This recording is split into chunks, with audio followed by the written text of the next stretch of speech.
Well, hello there, everybody, and welcome to another rendition of our 10 Weather Chat. And guess what? Today is going to be a special one because today it's not only me talking, but it is the one and only. You see him here every week, William Winnett. What's up, William? Hey, good morning, Miss Rebecca. How are you today? Well, you know, what William, people may not know about us is that we have a long history of working together. So kind of tell me more about how long you've been at WBIR. I started BIR, summer of 2013. So I've been here almost 13 years. Golly bum. At this point. Yeah, a long time. That is a long time. Well, I've been here for almost 11. So you and I have spent many of those years together. But the one thing that you and I did out of our early career doing like live shots all the time, I feel like a ton of our live shots involved like creativity, but it also involved like being involved with students, right? Oh yeah, we've done cool schools together. Yeah. We've done pep rallies together. We've done so much. Sorry, I'm gonna pull this back a little bit. I feel like I'm really loud.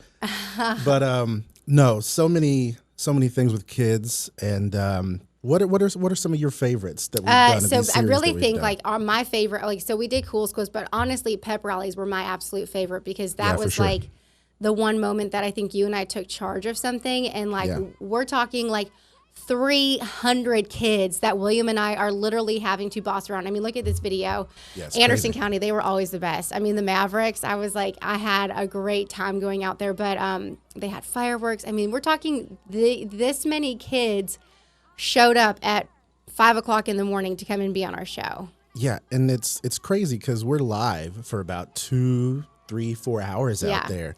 So you have to keep these like high school kids entertained for that long. So fun. That early in the morning, and you got to wrangle them and keep them excited. And we ended up doing like dance offs at one point where we ended up giving stuff away. Like we had it down to a science. But you know what else I loved too, William? I loved when we used to do cool schools as well, because people and these kids, they had the best chance to like learn from us firsthand what it was like to like be in our job, what it was like to do our job. And you were so good. Like there were so many moments where I remember these kids would just follow you around and you would let them touch the camera and look at the camera and show them how it works. And I was like, oh, this is so good for really inspiring like our younger kids on what it's like to be in TV. Yeah, for sure. Well, I mean, a lot of those kids, they want to be influencers and YouTube stars. So. Yes. They have a genuine interest in learning how to be a cameraman, because that's kind of what you got to do in order to do that. And we went to a lot of schools. I moved around a lot as a kid, and we went to a lot of schools. And I remember anytime we went to a school that I went to, I would do a live tease and I would show my yearbook photo. So it's nice to see like a progression of William throughout the progression ages. Of William and where he has become. And William's now like our basically WR All-Star. Today we're not only talking about like what we love so much about doing all these like fun live shots and being in the public and all that stuff, but I wanted to specifically kind of focus on school visits. I actually have another school visit planned later on today. I'm going to be at Bricky McLeod speaking to their kindergartners. But here's a look at some of the school visits that I did just last week. So last week I was out at Powell Elementary School. Typically, usually the age range that we do with these students is like kindergarten all the way through like up to 5th grade. But I have some school visits later on this month that will be with like high school students getting ready for, planning out their careers. So this is a group of kindergartners from Powell. And then we had a huge group of kids last week at Montvale Elementary School. And this was in Blount County. And this was 2nd grade all the way through 5th grade. So school visits, in my opinion, outside of like getting in the community and doing live shots with what we got to do with William and I, like this is my favorite way to potentially inspire, maybe try and tell kids what it's like to be a meteorologist, maybe try and help kids who might be scared of some weather elements learn how to, kind of control those feelings and know how to be prepared. And so hopefully that's like one way that we can do that. So this is kind of what I do when I do a weather talk. So usually it's about 30 to 40 minutes. It's a presentation that just kind of highlights what it's like to be a TV meteorologist. And so this is going into the details of like what's on the green screen, what does my weather center look like, what time do I get up in the morning, what time do I go to bed, how do I put together a forecast. So this is kind of what we kind of dive into when it comes into being a TV meteorologist, because a TV meteorologist is different than, let's say, somebody who works at the National Weather Service. We have to put our hair and makeup on. We have to be able to talk and, kind of banter, with what both William and I have probably excelled at over the last couple of years. Then I like to dive into some weather terminology. I'm going to pick William's brain here in a little bit as well, so be prepared for that, William. I'm not ready for a pop quiz. We like to talk about what's the difference between a watch versus a warning. We go over the water cycle. We talk about different types of clouds and how they, can handle your forecast. William, this is a trick question that I ask kids when we do school talks, is what is the type of cloud that you can walk through? I'm going to go with cumulonimbus. No, that was a good guess, though. Why did you get so angry? Because I wish you could have seen I'm your gonna face. be honest. You were so mad at me. Every kid that I ask knows the answer to this. Okay, think about it. You can walk through it. You drive through it on the way into work. What kind of cloud is that? Is it fog? It's fog. Oh, I'm sorry. I didn't know the answer. I know. Becca, it is 7 a.m. I know. Well, I just thought that was an easy one. Okay, but you did. What is the type of cloud that brings in thunderstorms? You just said this. Cumulonimbus. Let's go. That's the only cloud I know. That's why I said it. William. Thank you. Oh, Becca, I appreciate that. I got my cloud knowledge on this morning. We've had many years to review it together in the car, actually tracking all different types of systems. So I'm sure Williams maintains some of it. And then Definitely at the end of my presentation, of course, we always leave time for Q&A. I love hearing kids about where's their safe place, where they hide for thunderstorms. They usually go into all these stories about different storms that they've experienced. And then I show a 7-day forecast because I want kids to get a chance to talk about the weather in their own way. Try and do the 7-day forecast, go in front of an audience, build that confidence. And so that's kind of the gist of what my school weather talks are like. So the big one, again, William, this is one of the graphics that I show, but can you tell me, what do you notice the difference between these two pictures? So it seems with the cupcake watch, it has all the ingredients. Ooh, perfect. To make a cupcake. Okay. It just hasn't been mixed together. Therefore, it could happen. Yeah. But it hasn't because it's not mixed together. But the warning is the fully formed cupcake. You got the frosting on top. So I'm assuming a watch is all the elements are there for a thunderstorm.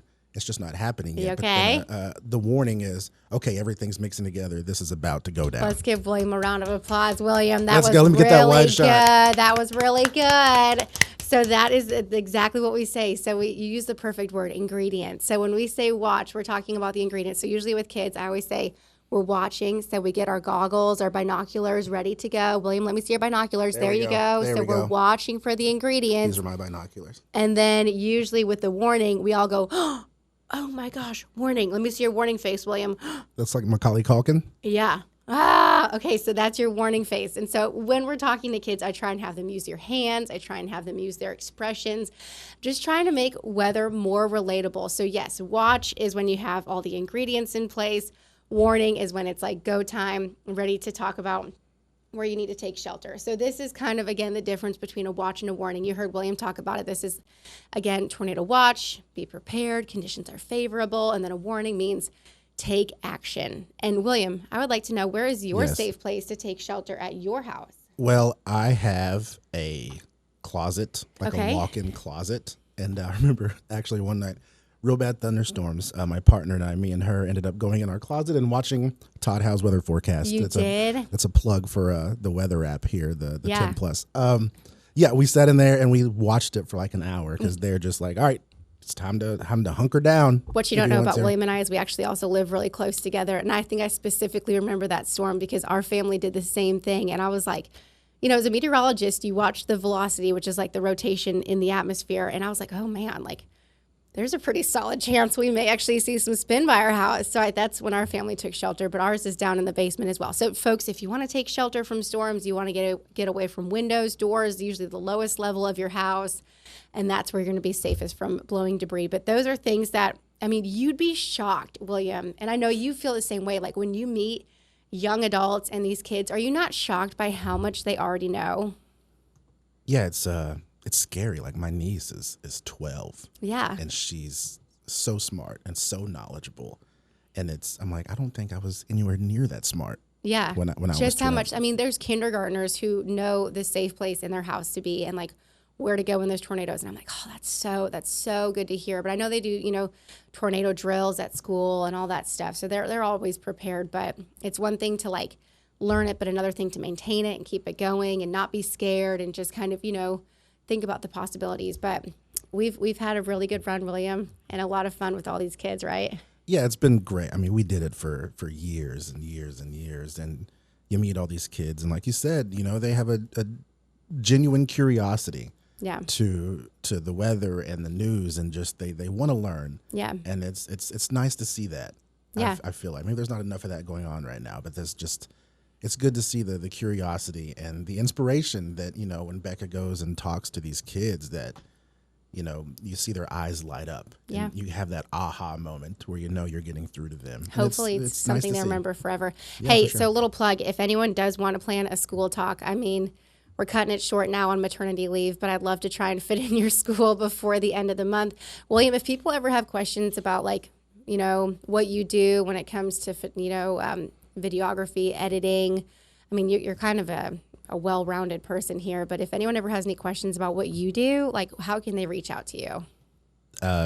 Call the newsroom, 637-1272, and ask for me. I'll come grab the phone. Okay, perfect. Thanks, everybody, for tuning in. Oh, we're done?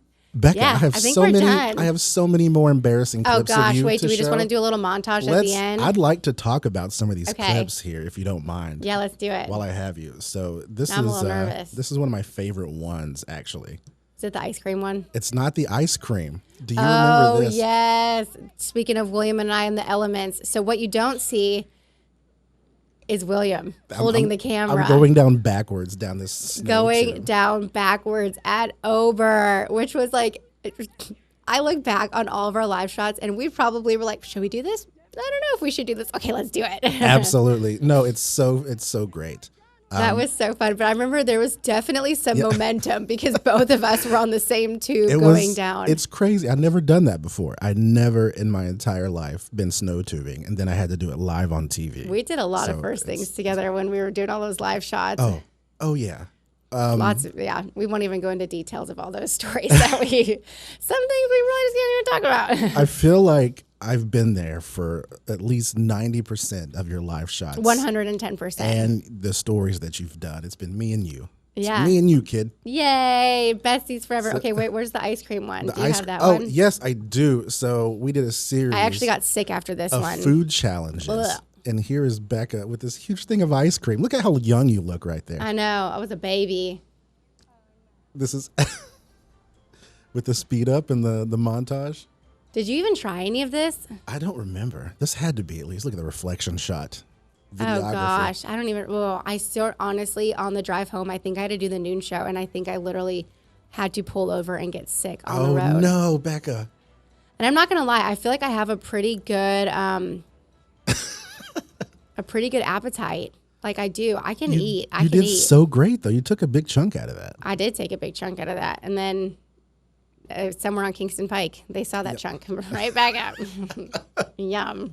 Oh, no. And on that note, Becca, now we could wrap. Yeah, that's a good spot to end as any, I suppose. It's been awesome. Yeah. Becca, we need to do more stories together. I agree. Let's do it, William. Let's do more inspiring young kids, too. We did a series called, do you remember Inspiring Curiosity? Yeah. We did a series where we did like model trains. And we did oobleck. I don't know. I found so many things we've done throughout the years. We've done a ton. Let's do more. Love you, William. All right. There it is. Let me throw it out. Wide shot. From the heart. There's the heart. Straight Can from I do the the goggles heart. again? Watch versus warning. Oh. All right. Thanks, everybody. Bye.